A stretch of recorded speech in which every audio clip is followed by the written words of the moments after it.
All right. We are back here at Song of the Day, coming to you from the Rock Cave. I'm your host, Mark Pierce. It is Friday. You know what that means? Say it with me. It is Octane Friday, and that's when we kick it up a notch. And yes, I am back after an unplanned break. Just so much going on around here. A high school graduation, proms, all kinds of stuff.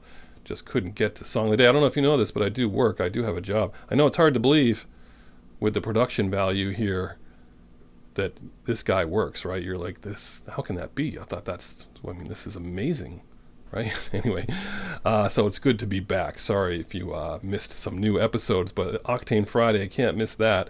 What are we doing? We're going back to the middle of the 80s, because it is the middle of the 80s right now. We already talked about it. Kate Bush, still number one globally, everywhere.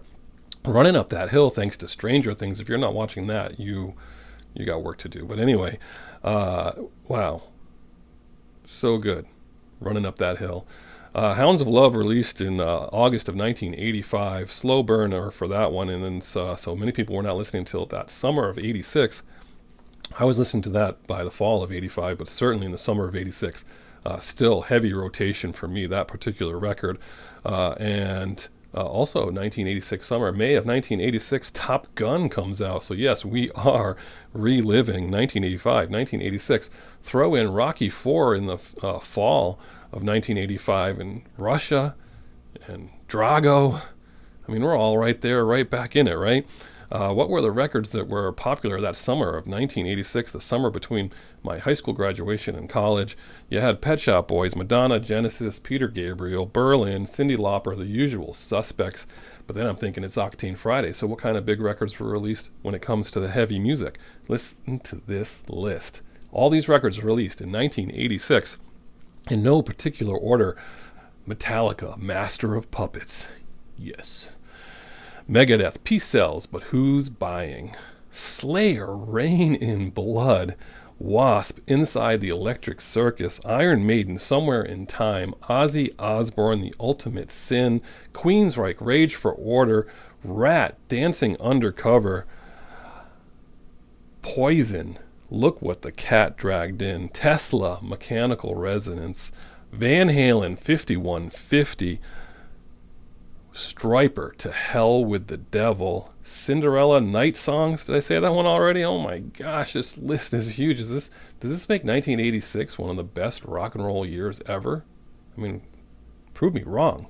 Prove me wrong, people. What a huge year for that kind of music.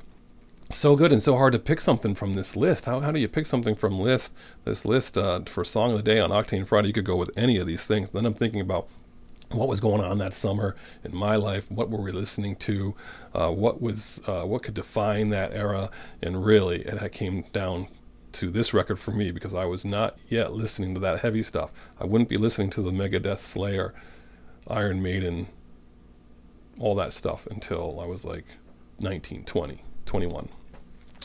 So for me, even though 5150 probably is right up there, it's probably neck and neck. Anything off 5150, because that was a huge record for me. But we're talking David Lee Roth's Eat 'Em and Smile, released in the summer. Was that the summer? Yeah, the summer of 1986, right? It went to number 16, the song Yankee Rose, blistering first song off this record. That's your song of the day, by the way. But June of 86 released. One hell of a band he put together, if you don't remember. Steve Vai on guitar, Billy Sheehan on bass, one of the best bass players ever in the history of music. 5-time Best Bass Player Award winner from Guitar Player magazine. Greg Bissonette on drums. He was on the first 3 solo records of David Lee Roth. He played with dozens and dozens and dozens of people and just did some awesome work with Joe Satriani. But this particular video, so many quotable moments. Our lips are so close. Give me a bottle of anything and a glazed donut to go. I mean, this whole thing, it opens up with him just doing that split off the riser and just gets more and more ridiculous from there. This song, this video, what is David Lee Roth wearing? Oh my gosh, it's just insanity, but it is so much summer, so much Dave, and just perfect for Song of the Day for Octane Friday today. So that's what you're listening to today. A little bit of David Lee Roth, who I said, it sounds like he's coming out of retirement. He's unretired after 6 months of retirement. Go figure. David Lee Roth, come on my show, chat with me. I'd love to have you on. What are you guys talking about when you talk about the summer of '86? What's your memory of that summer for music? If you have to look it up, it's totally fine. But go through and see what you think. Or if you just want to talk about the summer of the year you graduated high school, what was playing, comment below. I love the comments. Keep them coming. Song of the day, Octane Friday, here in the Hellfire Club. David Lee Roth, Yankee Rose. Soak it up. Have a good one as we roll into this weekend. I hope whatever you're doing involves music. And as usual, I'll catch you on the flip side. City lights.